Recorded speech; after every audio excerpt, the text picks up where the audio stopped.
guys, so ready na ang ato ang prosperity bowl for the year 2025. So 12 eggs. I mean, first is rice.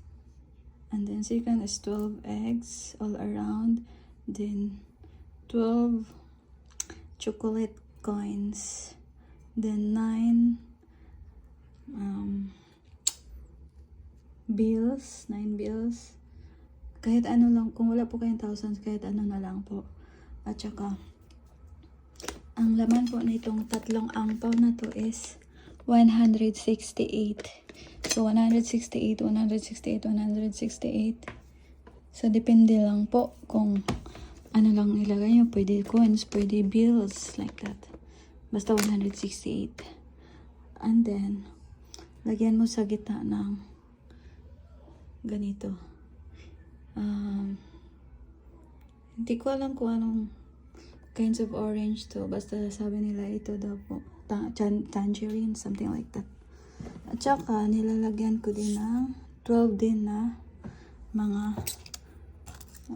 bay leaves. Tapos nilalagyan ko ng mga minamanifest ko. 12 din yan.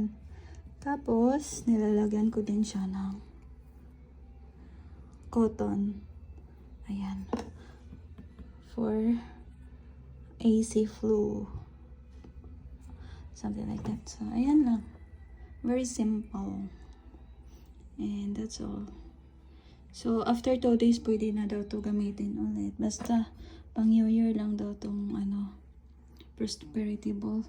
Depende sa inyo. Basta, after New Year, count ka lang ng 2 days. Pwede mo na ulit gamitin yung mga nilagay mo dito. Hanggang dito na lang. Salamat po sa inyo. Happy New Year everyone. And I hope everyone